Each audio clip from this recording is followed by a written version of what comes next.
If you want to figure out why you keep hiring the wrong salespeople and exactly how to fix that problem, then this video is for you. Let's go.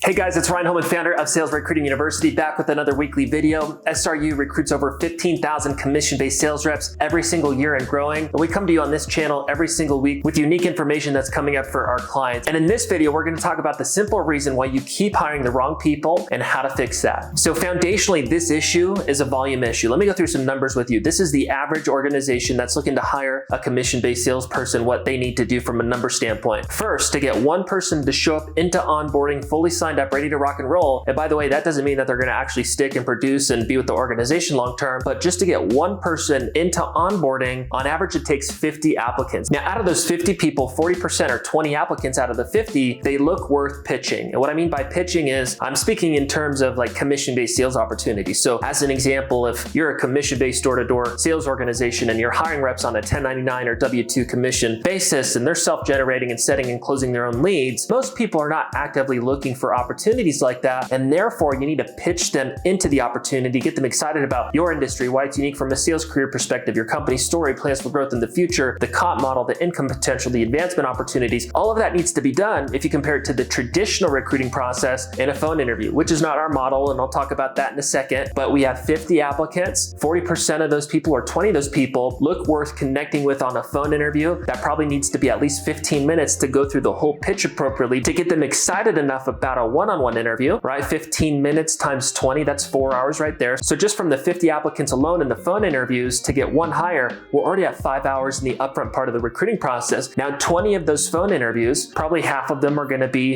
interested in the opportunity and people that you want to schedule into a one-on-one interview with, maybe the next day. As a side note, you want to collapse your timeline, just like in a sales process, because the further that you push out your one-on-ones, the higher your no-show rate will be. But let's say we have 20 people on phone interviews, 10 of those are interested in taking next steps. We schedule them for the following day or within the next 48 hours for one-on-one interviews. Roughly 50% of those people are going to show up, right? If I had 30 to 60 minutes on my calendar for all 10 of those phone interviews, that means there's an additional 5 to 10 hours on my calendar just for these one-on-ones. And then I finally get down to the one-on-ones, and on average, 2 of those people are going to say, yes, I want the job, and 1 of them are actually going to show up into onboarding. And so I started at 50 applicants. I did 20 phone interviews. I invited half of those, 10 of those people into one-on-ones. Half of them showed up, and 2 out of those 5 people said, yes, I want to rock and roll. Let's start on Monday. And 1 of them actually show up. And all of a sudden I'm 10, 12, 15 hours in deep just to get one person to show up into onboarding. And the reason the volume thing is an issue potentially for you is because that full process, just to get one person into onboarding, it's a big time investment. It's painful. It's annoying with the no-shows and all that. And on top of that, it's really likely that this person doesn't even work out. You don't know until they're out in the field or crushing the phones or whatever the job is. And so the thing is instead of onboarding one person, maybe you need to onboard 3, 4, 5 to get one to stick and up to quota. And because there's so much time investment into your recruiting process, and because you probably need to hire 3, 4, 5 people to get one to stick, you just don't put the time into it, which means the volume is not going through and you're not hitting your goals. Or you're taking your small volume of applicants, instead of that 50 and getting one, you're trying to get 1 out of 10, and you're just kind of hiring anybody that you can, and therefore your recruits really suck. And so to wrap up this initial part of the video, if I need to hire, 5 people to get one to stick, and I know my numbers really well in a commission-based sales opportunity, and on average it takes 50 applicants to get one hire into onboarding, well, that means to get 5 people, I need to go through 250 applicants, which is a ton of screening, it's a ton of phone interviews, it's a ton of no-shows into one-on-ones. And because that process is so annoying and so painful, you just simply never do it. You never hit the volume numbers that you need, and therefore you don't predictably scale your organization. Now, to fix this issue around volume, it's really simple. It's just changing your recruiting process to scratching these deep phone interviews, scheduling one-on-ones, and dealing with all these no-shows and this big time investment, to transitioning to group interviews. And that looks like advertisements in the markets that you're hiring in. Unless it's remote, you're hiring anywhere. So advertisements, candidates come in, you pump all the people that look worth pitching.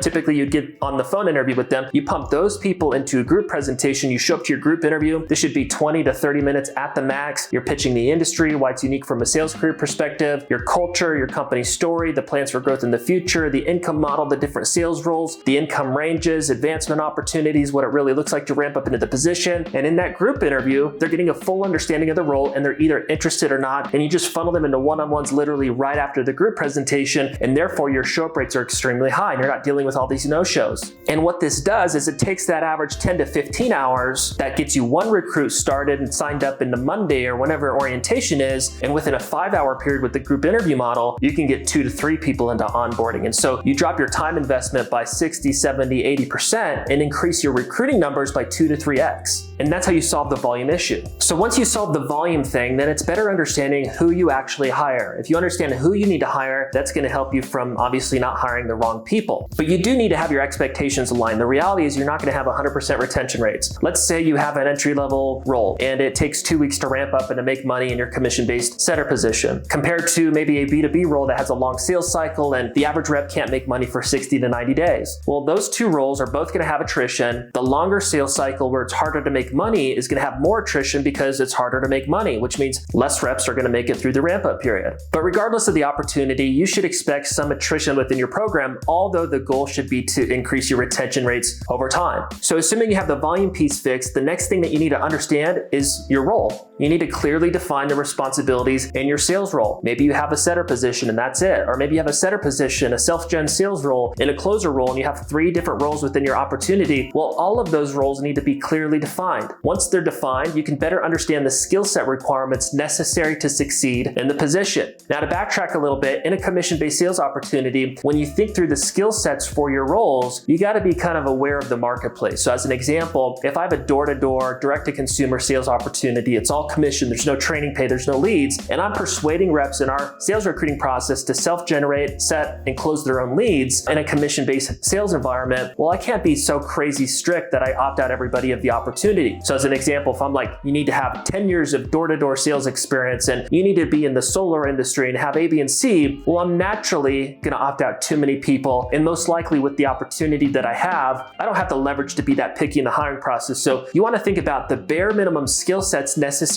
for each one of your positions needed to see success in the role. The next thing that you need to understand is your mission, vision, and specifically the values within your organization. The values are kind of the people that you are every single day as you act out working towards your company vision. When you understand your values, when you understand the bare minimum skill sets necessary to see success in the position, then you can understand those two things, create questions around it in your one-on-one interview process, and make a judgment on the candidate's answers with the intention to see, hey, do they have the bare minimum skill sets? Do they align with our values? If they do, then they have a higher chance of success than just a random person joining our organization. And that's it. We want to get the volume piece dialed so we're pumping more people through our recruiting process. We want to clearly define the skill sets necessary for success, clearly define our values within the organization, have questions in our one-on-one interview process, post-group interview around our values, around our skill sets, and then make a judgment on that candidate. And if you're really clear and objective in that process, then this will naturally increase your retention rates, and that pain around hiring the wrong people constantly won't be as bad.